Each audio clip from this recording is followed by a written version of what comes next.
What do you feel like you do differently that you've taken from this when, working at Barrel Maker, right? Like an actual job. Like what is the exact tactical thing that you think it's like, okay, well, most people are probably gonna respond like this, but I approach it like that. Yeah, I think most places that I've sold to, when I started really selling equipment, it was during 2008, right after the economy crashed. So I was selling equipment in a time that buying equipment was extremely risky. So it was a hard sell. And then with Yeah. Groupon, there was a lot of media behind Groupon ruining businesses. And sometimes it was good for businesses, but sometimes it ruined businesses. So I remember yeah, so that. it was a I remember hard that. sell, and it was very much like let's get in there, let's get behind people's kind of psyche, and let's kind of like dig little holes. With Barrel Maker, I know that we're the best, and it's a much easier sell because I don't try to get in there and convince you to sell. I just try to get to know you, and then eventually you're going to see the shirt that I'm wearing, or you're going to. I'm going to see the shirts that you're doing, and it's kind of really just the conversation that I have naturally, anyways, with people. If I'm actually going to go out and pound the pavement, it's really just bringing some stickers, doing stuff like that, chatting with people. Where in other screen printers in the past, especially more old school printers, they're like, have a big, huge rack of all of these samples, walk into a client and convince them to look at like each sample and feel.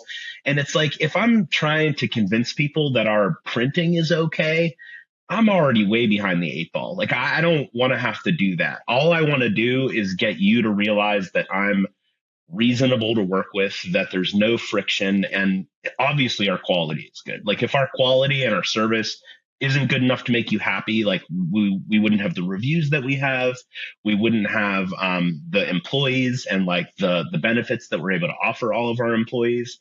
So I kind of give that as like a given, and I do it as in jewelry sales. I think in maybe car sales they call it the assumed close. They just kind of just be like, well, which one are you going to get, this one or this one? Like, do you think you're going to do the upgrade, or you're not going to do the upgrade today and you're just going to go with the regular one? Like the assumed close. I assume that I'm the best fit for you, and that's, as long as I assume that, then everything else kind of falls into the place. So Zach, like you are, if we were to put you up on like the MVP of salespeople in our industry, you're probably in the Hall of Fame, right? Like you're Oh, speaking I the don't know Kevin about Baum, that. you're speaking the Kevin Baumgart language, right? Like Kevin's probably listening to this, like, whatever, getting hot and bothered.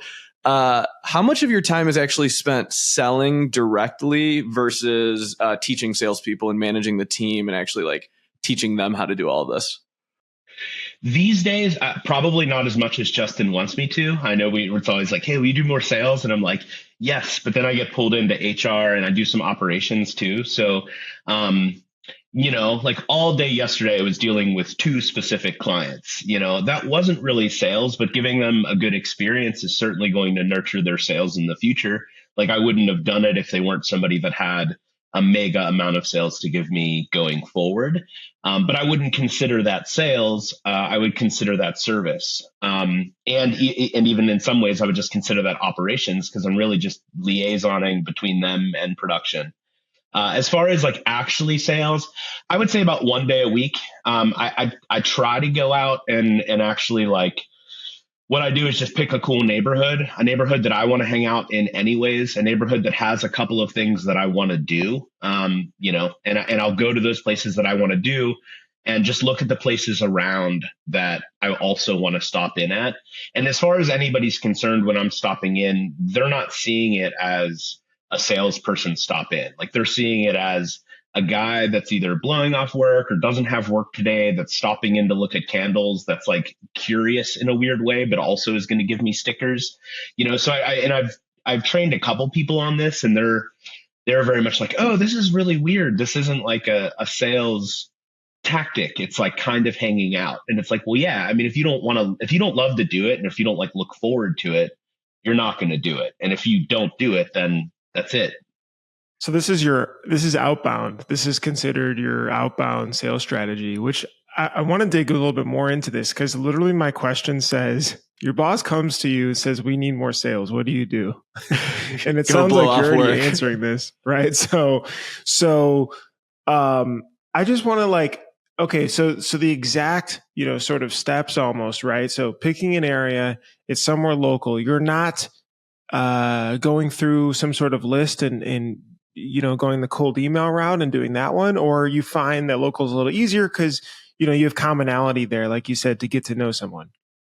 The cold lists and like the cold emails and stuff, that should already be automated. Like those people are already getting emails, and if there's interest, we're on it, so that stuff's already happening. And if you don't have like drip campaigns, or you're not working on like HubSpot or some sort of like inbound marketing campaign, honestly, I would start there, because I think that a lot of our sales comes from just inbound marketing, and then having really good service people that know how to attack, extract, and like really work with those people. And then as far as like, yeah, cold stuff, with Groupon, you would spend like a day trying to come up with places to go sell to and qualifying them and doing all that, and then going through each one and individually. That also can work, but I think it depends on your personality and who you're selling to. Like if you're trying to sell to car dealerships, you're not going to just find a row of car dealerships and walk in and expect to do it. You're going to try to be a little bit more tactical. Where if I'm selling to retail shops, or if I'm selling to, let's say, ASI companies, and I'm trying to get contract work, I am going to set appointments. I'm going to try to set appointments. I'm going to try to set up a presentation and do it that way. I'm not going to stop in.